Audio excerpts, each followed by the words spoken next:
আসসালামু আলাইকুম রহমতুল্লাহ। প্রিয় দর্শক, আপনারা স্ক্রিনে দেখতে পাচ্ছেন ধৈর্যের কিন্তু একটা সীমা থাকে।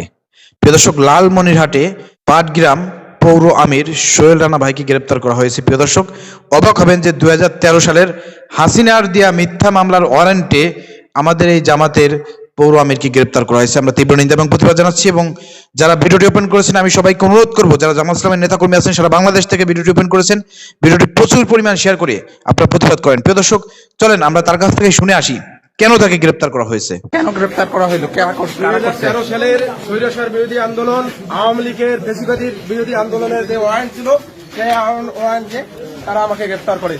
লালমনিরহাট 1 আসনের সংসদ সদস্য রেজিস্ট্রার হাসান রাজীর প্রধানের চাপ, পৌর বিএনপি মোস্তফা সালাজান ওপেনের চাপের কারণে আমাকে গ্রেপ্তার করানো হয়, এবং এই সুষ্ঠু তদন্ত করে বিচার দাবি করতেছি, এবং আল্লাহর আইনি মোকাবেলা করে বাইর হবে ইনশাআল্লাহ।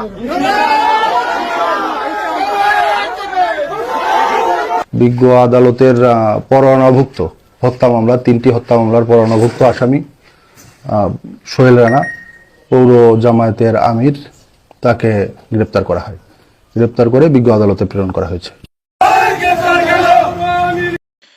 প্রিয় দর্শক, আপনারা শুনলেন তার মুখ থেকেই নতুন নব্য ফ্যাসিবাদের প্রতিধ্বনি আমরা দেখতে পাচ্ছি। প্রিয় দর্শক, বিএনপি আবার আওয়ামী লীগের পথে হাঁটতেছে। প্রিয় দর্শক, জামাত শিবিরের ভাইদেরকে আবার সেই মিথ্যা মামলায় 2013 সালের মামলায়, চিন্তা করছেন আপনি, এই 2 বছর অন্তর্বর্তীকালীন সরকার থাকতে একজনও কিন্তু গ্রেপ্তার হয় নাই পিছনের মামলায়, এবং পিছনে যত মামলা যাদের ছিল জামাত বিএনপি সবাই কিন্তু মামলা খালাস করে দেওয়া হয়েছে। কিন্তু দেখেন, এখন জামাত নেতাদেরকে গ্রেপ্তার করার জন্য বিএনপি এখন নতুন ষড়যন্ত্র শুরু করেছে।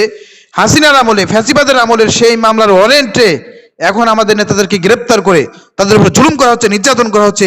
এটা তীব্র নিন্দা এবং প্রতিবাদ জানাচ্ছি, এবং যারা ভিডিওটি দেখতেছেন আপনাদেরকে অনুরোধ করবো সবাই শেয়ার করেন, সবাই প্রতিবাদ করেন, গর্জে উঠুন। বিএনপির এই ধরনের জুলুম নির্যাতন কোনোভাবে মেনে নেওয়া হবে না। বিএনপি কি ভুলে গেছে? 2 দিন আগের কথা ভুলে গেছে?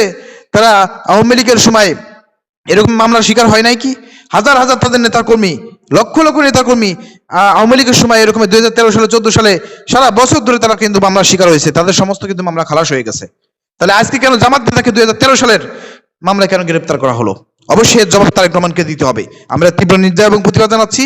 যদি আজকে 2013 সালের মামলায় যদি জামাত নেতা গ্রেপ্তার হতে পারে, তাহলে কিন্তু এই তারেক রহমানের গ্রেপ্তার হবে, এবং বিএনপির লক্ষ লক্ষ নেতাকর্মী কিন্তু গ্রেপ্তার হওয়ার কথা। অতএব এটা কোনোভাবে মেনে নেওয়া হবে না। জামাত শিবিরের ভাইরা আপনারা গর্জে উঠুন। বাংলাদেশ জামাত ইসলামীকে বলতে চাই, আপনারা একেবারে অফিসিয়াল ভাবে একদম কেন্দ্র থেকে এটা প্রতিবাদ করেন, এবং দরকার হলে কর্মসূচি ঘোষণা করেন। কোনোভাবেই এই তারেক রহমানের এই বিএনপির তাল বাহানা মেনে নেওয়া হবে না, কোনোভাবেই জুলুম নির্যাতন মেনে নেওয়া হবে না। ইনশাআল্লাহ প্রতিবাদ হবে।